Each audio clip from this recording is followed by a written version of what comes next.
Hello students of 4th class. So this is your Hindi class and today we are going to read chapter 3 मेरा बचपन।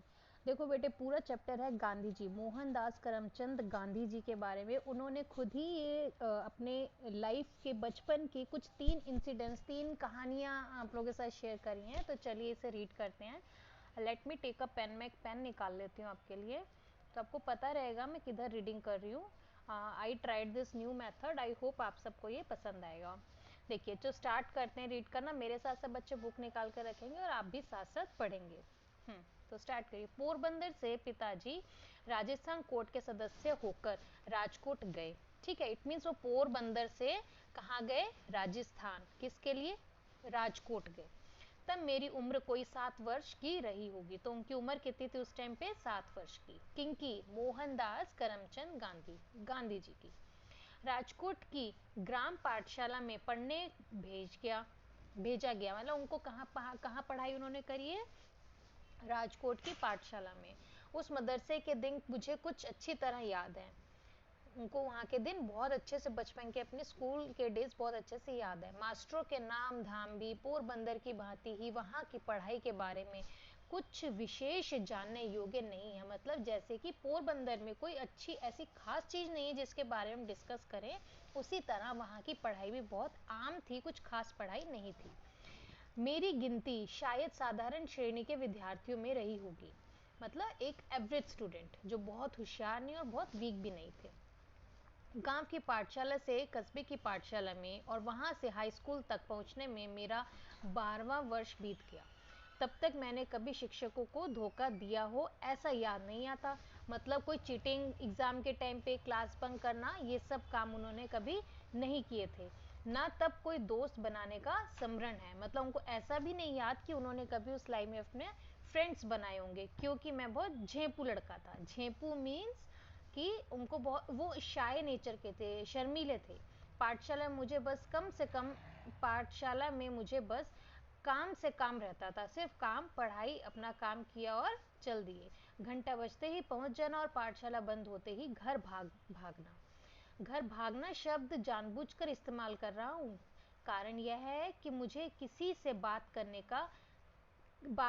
बातें करना नहीं रुचाता था means उनको रुचि नहीं थी, उसमें इंटरेस्ट नहीं था कि लोगों से बातें करें। इसलिए जैसी वो छुट्टी होती थी और सीधा घर पहुंचते थे। कोई मेरा मजाक ना उड़ाए, यह डर भी बना रहता था। मतलब उनको ये रहता था मैं किसी से बात करूंगा तो कहीं कोई मेरा मजाक ना उड़ाए, इसीलिए वो किसी से बात नहीं करते थे। चलिए नेक्स्ट पेज ओपन करते हैं। नेक्स्ट पेज निकाला बच्चों ने। हाई स्कूल के, वेट अ मिनट, मैं एक पेन जरूर ले लेती हूँ साथ में, आपको पता रहेगा कि मैं कहाँ रीड कर रही हूँ। ओके, सो कैसा हो रहा है? मजा आ रहा है पढ़ने में बच्चों को? नेक्स्ट, हाई कोर्ट से पहले हाई हाई स्कूल के पहले ही साल की परीक्षा काल की एक घटना उल्लेखनीय है। मतलब हाई स्कूल कौन सा होता है बेटा? 10th class. तो 10th क्लास को कहते हैं फर्स्ट ईयर, पहले ही साल की परीक्षा जब हुई, साल की पहली परीक्षा थी, उसकी एक उनको इंसिडेंस याद है, घटना याद है, उसको वो भी यहाँ शेयर कर रहे हैं। शिक्षा विभाग के इंस्पेक्टर जाइल्स स्कूल के मुआयने के लिए आए थे। जाइल्स उनका नाम था, किनका? इंस्पेक्टर का, शिक्षा विभाग के इंस्पेक्टर का। बताइए क्या नाम था? शिक्षा विभाग के इंस्पेक्टर का नाम क्या था? आंसर देंगे सब बच्चे? जाइल्स। ठीक है। उन्होंने पहले दर्जे के लड़कों को 5 शब्द लिखवाए। उनमें एक शब्द मैंने गलत लिखा। मास्टर ने मुझे अपने बूट से नोक से चेताया। मतलब उन्होंने, देखो बेटा पहले बच्चे नीचे बैठ के, फर्श पे बैठ के पढ़ते थे, ठीक है। तो जब वो एग्जाम दे रहे थे तो उनको जो उनका मास्टर था, उन्होंने ऐसे पैर से उसको जूते से इशारा किया हिलाकर कि भाई तुम ये गलत लिख रहे हो। तो इशारा कर रहे हैं, कहाँ पे रीड कर रहे थे बेटा? बूट की नोक से चेताया। पर मैं क्यों चेतने लगा, पर उनको वो लगा कि ऐसा क्यों कर रहे हैं मेरे साथ। मैं यह सोच भी ना सका कि मास्टर मुझे दूसरे लड़के की लिस्ट देखकर हिज्जे दुरुस्त कर, क्या लिखा है? हिज्जे दुरुस्त कर लेने का इशारा कर रहे हैं। तो क्या कह रहे हैं वो? कि उनके मास्टरों को इशारा करके कह रहे थे कि तुम दूसरे बच्चे की देख लो, चीटिंग कर लो थोड़ा और ठीक कर लो अपना आंसर। मैंने तो यह मान रखा था कि मास्टर वहाँ इसके लिए तैनात हैं कि हम एक दूसरे की नकल ना कर सकें, पर वहाँ क्या था, उल्टा हिसाब था। मास्टर कह रहे थे उसका देख के ठीक कर लो। सब लड़कों के पांचों शब्द सही निकले, अकेला मैं बेवकूफ़ बना। मेरी मूर्खता मास्टर ने मुझे बाद में बताई, और मुझे मास्टर ने बाद में बताया कि तुम क्या बेवकूफ़ी कर रहे थे, तुमने किस वजह से गलत कर दिए। पर मेरे मन पर उसका कोई असर ना हुआ, मुझे दूसरे लड़कों की नकल करना कभी ना आया। अंडरस्टूड? इतने पर भी मास्टर के प्रति मेरा आदर कभी घटा नहीं। बड़ों के दोष ना देखने का गुण मुझ में स्वाभाविक था। इन मास्टर के अन्य दोष भी मुझे बाद में मालूम हुए, फिर भी उनके प्रति मेरा आदर ज्यों का त्यों बना रहा। ठीक है, मैंने समझ रखा था कि बड़ों की आज्ञा का पालन करना चाहिए, जो वे कहें वह करना चाहिए, जो वे करें उसका काजी मुझे नहीं बनना चाहिए। मतलब वो जो कर रहे हैं मुझे उसमें इंटरफेयर नहीं करना चाहिए, मुझे उनका आगे से गुरु नहीं बनना चाहिए। ठीक है, नेक्स्ट पैराग्राफ। इसी समय के दो और प्रसंग सदा मुझे याद रहे हैं। मतलब उसी समय के दो किस्से वो और सुना रहे हैं। मुझे साधारणतः स्कूली किताबों के सिवा और कुछ पढ़ने का शौक नहीं था। सब पूरा करना चाहिए क्योंकि डांट सही नहीं जाती।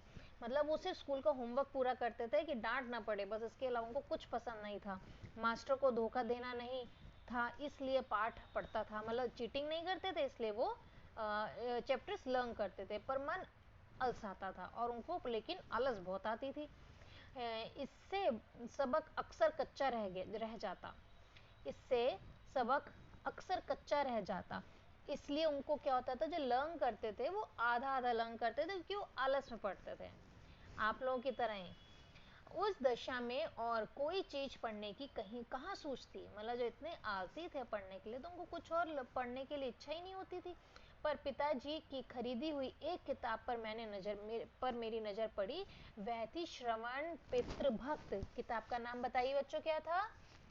श्रवण पितृभक्त नाटक। उसे पढ़ने की इच्छा हुई और मैं उसे बड़े चाव से पढ़ गया। उन दिनों काठ के बक्से में शीशे से चित्र दिखाने वाले भी दरवाजे दरवाजे फिरा करते थे। बेटे क्या होता है पता है? एक बॉक्स होता है बड़ा सा, और उसके अंदर ना अलग अलग पिक्चर्स ऐसे मूव करती हैं, और एक से होल बने होते हैं, ऐसे 1 2 3 ऐसे करके। तो उसमें क्या होता था, पहले हमको दुकान वाले को पैसे देते थे, और उस बॉक्स में ऐसे काला पर्दा ऊपर डाल के ऐसे उस होल में से ऐसे ऐसे करके हम लोग ऐसे ऐसे देखते थे, और उसके अंदर मूवी दिखती थी। तो उन दिनों की बात बता रहे हैं कि घर घर जाकर उस समय ऐसे दरवाजे दरवाजे जाकर लोग मूवी दिखाया करते थे। तो उस बक्से में भी देखो क्या कह रहे हैं, उनसे मैंने श्रवण के अपने माता पिता को कांवड़ में बिठाकर यात्रा के जाने का चित्र भी देखा था। ठीक है, दोनों चीजों का मुझ पर गहरा असर पड़ा। मुझे श्री श्रवण के समान होना चाहिए। उनको लगा मुझे तो श्रवण कुमार की तरह होना चाहिए। यह भाव मन में उठने लगा। अब उनको देखो, कहते हैं ना, हम जब किताबें अच्छी अच्छी पढ़ते हैं तो हमें अच्छी शिक्षा मिलती है, हमें कभी ना कभी लाइफ में रियलाइज होता है कि नहीं वो अच्छा है, हमें वैसा करना चाहिए। तो इन पर भी किसका असर पड़ा? श्रवण का। किस पे असर पड़ा? गांधी जी पर। कौन सी किताब पढ़ी थी? श्रवण पितृभक्त। देखो यहाँ लिखा है, ये देखो मैं आपको दिखाती हूँ एक, ये है श्रवण पितृभक्त। ध्यान से देखेंगे बच्चे, ठीक है। नाउ आगे क्या है, आगे जाते हैं। इस ललित छंद को मैंने बजाना भी देखो, श्रवण की मृत्यु पर उसके माता पिता का विलाप आज भी याद है। विलाप मीन्स अलग, उनके जब माता पिता क्या है, माता पिता का जो विलाप हुआ था, श्रवण की मृत्यु हो गई थी, उसकी वजह से वो अपने माता पिता से दूर हो गया मृत्यु होने पे, तो वो बहुत दुख में आ गए थे। तो वो उनकी जुदाई उसको आज भी याद है। इस ललित छंद को मैंने बजाना भी सीख लिया। मुझे बाजा सीखने का शौक था और पिताजी ने एक बाजा दिला भी दिया था। एक इंस्ट्रूमेंट वो बजाने लग गए थे। इस बीच कोई नाटक कंपनी आई, मुझे उसका नाटक देखने का इजाजत मिली। उसमें हरिश्चंद्र की कथा थी। यह नाटक देखने से मेरी तृप्ति ही ना होती थी। तृप्ति मीन्स इच्छा ही पूरी नहीं होती थी। मतलब जितना भी देखने लगता था, और एक बार देखूं और एक बार देखूं, उसे बार बार देखने की ही चाहत। पर बार बार कौन जाने देता। किंतु एक मिनट, इस पे लाइन्स आगे बेटा, इसे मैं रेज कर देती हूँ। किंतु मन में इस नाटक को सैकड़ों बार दोहराया होगा। हरिश्चंद्र के सपने आया करते, मतलब उनको अब क्या हो गया, हरिश्चंद्र के सपने आने लग गए। हरिश्चंद्र जैसे सत्यवादी सब क्यों नहीं हो जाते। अब देखो वो इतने सत्यवादी थे, सच बोलते थे, कभी क्लास में चीटिंग नहीं करते थे, गुरु को धोखा नहीं दिया, तो वो उनको वो हरिश्चंद्र भी इसलिए बहुत अच्छे लगे कि वो एकदम सत्यवादी थे, सच बोलते थे।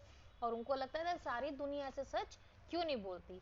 मैंने तो मान लिया था कि नाटक में लिखी विपदाएं हरिश्चंद्र पर अवश्य पड़ी होंगी। हरिश्चंद्र का दुख देखकर, उसे याद कर मैं खूब रोया हूँ। आज मैं समझ गया हूँ कि हरिश्चंद्र कोई ऐतिहासिक व्यक्ति नहीं थे, फिर भी मेरे मन में हरिश्चंद्र और श्रवण आज भी जीवित हैं। मेरा ख्याल है कि आज इन नाटकों को पढूं तो आज भी मेरी आंखों में आंसू आ जाएं, मतलब आज भी मैं उस स्टोरीज को दोबारा पढूं तो आज भी मैं इमोशनल हो जाऊंगा, मैं उसी लाइफ में चला जाऊंगा, मुझे बिल्कुल वही सब फील होने लगेगा। तो ये बेटा आपका चैप्टर था, ये चैप्टर यहाँ कंप्लीट होता है। इसके आपने कठिन शब्द करने हैं, कॉपी वर्क मैं आपको दूंगी, ये जो नीचे शब्द अर्थ दिए हैं ये भी आपने कॉपी में करने हैं, कॉपी वर्क आपको मिल जाएगा। ये चैप्टर अच्छे से रीड करना है। Okay, thank you.